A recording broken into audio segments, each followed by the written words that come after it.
Chapa Peter Murphy, nanay bud kilanti. Chapa itan le kuno, kumapi ang lapsyo sa no. Chapa bayid nga nung la, tangye bayid ba nga kwa.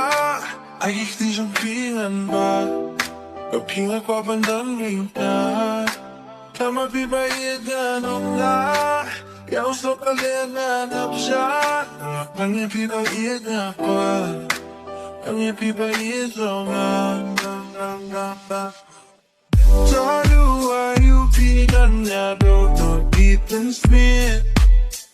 Napangsyuran magkihaglat kasi damit. Talaylay nga nung ganbandin. Mais mong hawat ang tatin. Kiwan lang bunga Zinkerman Hazing him zonga Pabigan layat Bakit siya pitensyonik Duya di bagang pagkuhan siwat nasin Yabay akular Bahit Tangya pibangan Jitya pingan ribat Sumazin kekungan Nyanyo serta Tama pibayid nga nung la Tangya pibayid bangat kwa Ay ikti siyang pingan ba Kapinga kwa bandang minka Tama pibayid nga nung la Yaw sa palenanap siya Tangya pibayid nga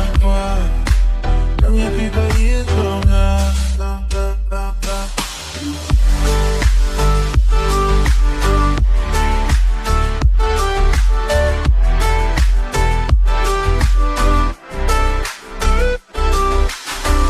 Mano ini omju beran ispan jujur ladai kamalaya ko sijenmagan kau penjaga mensik baulik ang lemah hidung murah adolin mau lebih pengelah om pinang long jai beresha tini wat mot kan dekha Andala po'y katagasni Uwan pinilang ikaw ay O sisya malait na dunig ko kalajit Timuki at ang sabit Di barongan patit Amalas yung jigirnin Nang sihi kumapi Kumapi, kumapi, kumapi Kapingan layot Pait Sisya bipensyopi Ay duya Ibang ampuat Owan seruan hasen Yabya akulang Bahit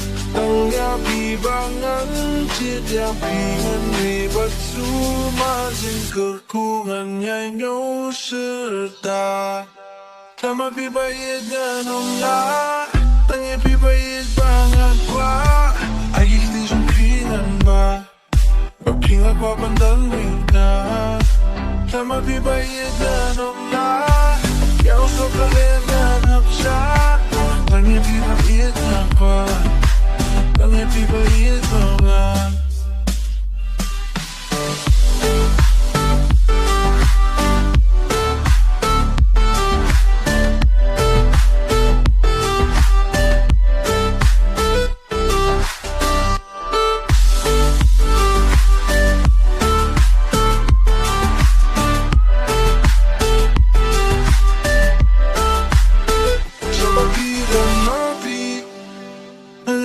Kilanti Tangya pibayid nga kwa Tangya pibayid nga